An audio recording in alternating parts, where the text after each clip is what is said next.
This is the Robot Spirit's Gundam RX-78-2 anime version from the hit series Evangelion. This figure is absolutely perfect.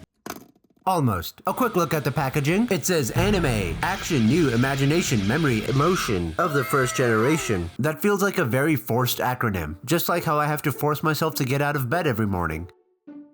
Here you got the Robot Spirits, meaning it's the ghosts of robots. You get a look at the RX-78-2 here. Here's a look at the back. You got the Gundam fighting the Zaku, and some stills from the show over there. Some more stills from the show right here. You got it showing off its articulation right over here, and no one cares about this. Now, I got this at the Gundam base at Anime Frontier. There were a lot of Gundams. And Gunpla. You should have been there. Okay, now let's open it up. And this thing comes with a decent amount of accessories. And luckily, you do get an instruction booklet for it all. Also, this thing has the Earth Federation Space Forces logo on it. I think that's kind of cool. Let's take out the figure. Now, this is the part of the video where I stop the recording so I can mess around with the figure a bit, and then I can continue the review. Okay, here's the figure, and it's really good. It's got really amazing articulation, and this figure has articulation in areas that most figures normally do not come with. No loose joints or anything like that, and the figure itself looks really great. The head sculpt on this looks absolutely amazing. You got a nice metallic gold on the eyes. You got some nice yellow on the Vulcan guns. You got the nice mouthpiece with some panel lining there. There's some panel work on the chest over here, and right over here. You got a little bit of detail on the arms right over there. You got nice yellows and blues. Some nice red. There is some quality control issues right over here on the crotch piece. So that makes this figure a 0 out of 10. Thanks for watching. Just kidding. You get some good movement on the skirt pieces right here. Here's a closer look at his legs with some panel work here. Now what's interesting is that this right here is only plugged in on one side, while on the other side it kind of just floats in place. And I guess that's so it can have more articulation in the foot. Kind of weird though still. Also bring in the bottom part of the leg, and it exposes some inner frame detail. Now the white here isn't a pure white, it's an off-white color, and in my opinion it looks pretty good. Here's a look at the back. You got its two beam sabers there that can be taken out. You got the little text right over here, which I always hate to have on a figure, but at least it's on the back here. This area right here can open up for storing the bazooka, or you could plug a stand in there as well. You also have a slot here to store the shield. There's a closer look at the legs. There seems to be a bit more of a gap here than there is on this side of the leg on my copy of the figure. Here's a look at the bottom of the feet. You got some more panel work here. And these little slots right here are for some effect pieces. Now the articulation on this figure is really good. So these right here can move. The figure can look up pretty high, and that's due to a joint right over here that allows the figure to go up like that. The head can spin all the way around. Honestly, I'd be really disappointed if it didn't because of the price point of this. The arms can move out, and they can move out even more like that. You can spin the arms all the way around,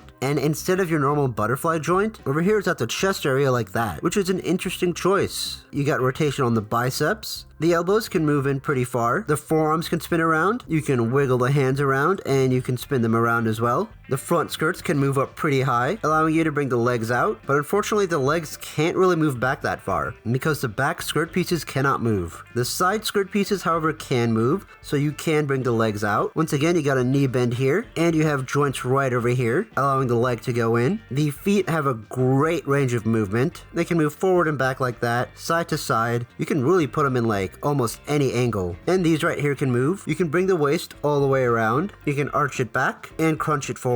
You can move it side to side here. There's a joint in between these two pieces that allow for just a little bit of extra movement right there. Now this figure doesn't have a whole lot of detail on it because it's supposed to be an accurate representation of the original anime. All those decals and stuff weren't in the original anime. I do have a master grade, and you can see on the box art there's all those decals right over there. And I also got this from the Gundam base, if you couldn't tell. Now let's compare this figure to a high grade I've built. Here it is next to the Revive high grade kit. Now you might think these two look very similar, but no, you're wrong. Now ignore the fact that my build quality on this might be shit. It's like a representation of my YouTube channel. This was one of my earlier kits, but besides that, we can still compare the two. Now the head on this obviously looks a lot better because it's already got the extra colors on there, while over here you have to do them in yourself because it is a model kit. As you can see, there was an attempt that didn't go so well, and size wise these figures are pretty much the same size. The head on this is a bit bigger though. The colors on this one are more saturated than the colors here. This one does have some extra panel work on the chest area. The vents on this seem to be a bit bigger, as well as the abdomen area. The shoulder armor looks different. The sides of the arms look different, especially these right here at the elbows. Ignore those marks from my poor panel lining attempt. The hands here are more round than squarish over here. The hands are also a different color. Please ignore the nub marks. Over here, the crotch piece is a sticker, while over here it's molded on. The shape of the skirt pieces look different, and the crotch piece is much bulgier on the model kit. The side skirts also look different. The back of the skirts also look different. The legs do look a bit similar, except this one is a bit thicker, and the feet look a bit different as well. The backpack on this one is much bigger than the backpack here. On the back here, this is more exposed, and it looks kind of wrong, honestly. While over here, it's more covered, and they both have different styles of detail underneath the feet. I can probably fix all the issues on this at some point.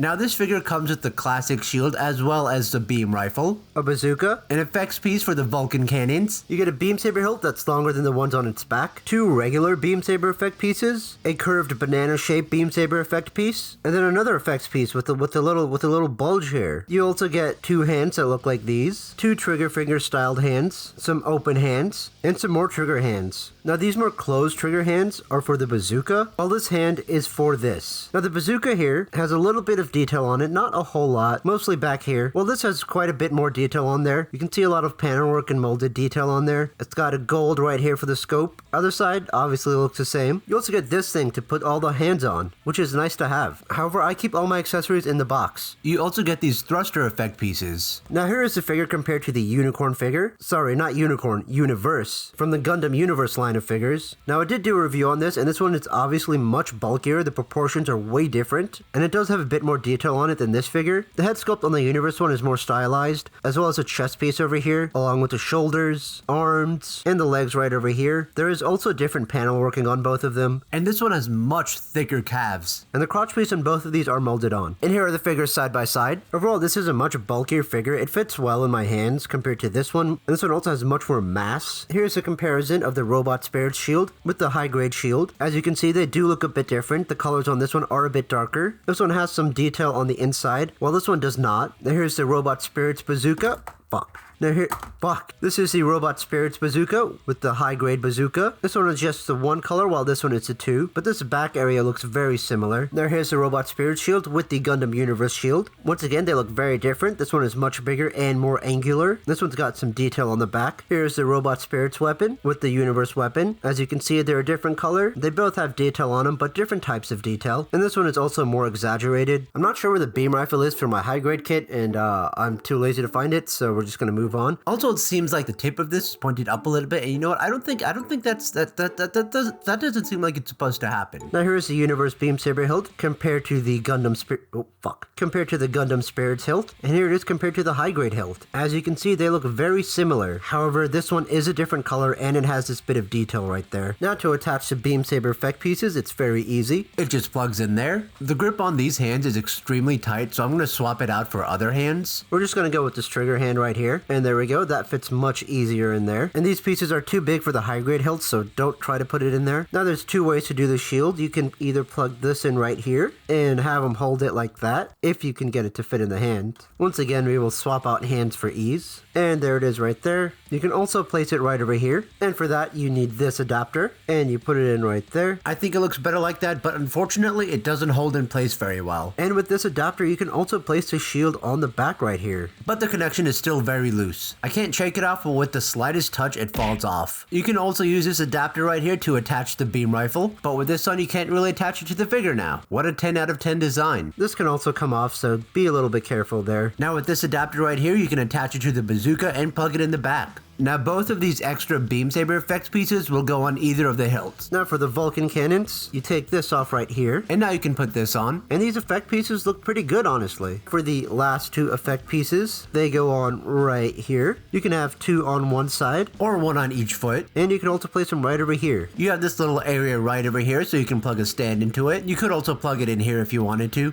And man, this video has gone on longer than expected. I thought this was going to be an easy, quick video, but this is a really in-depth figure with a lot of articulation and accessories, and it looks amazing too. If I could, I wouldn't make out with this figure. I wouldn't marry this figure. I would have sex. Now, if you enjoyed this video over here, make sure to watch this video right over here. And a big thank you to all my patrons who support me on Patreon. Please keep supporting me so I don't have to work in a corporate environment again. I did it once and it was not a good experience.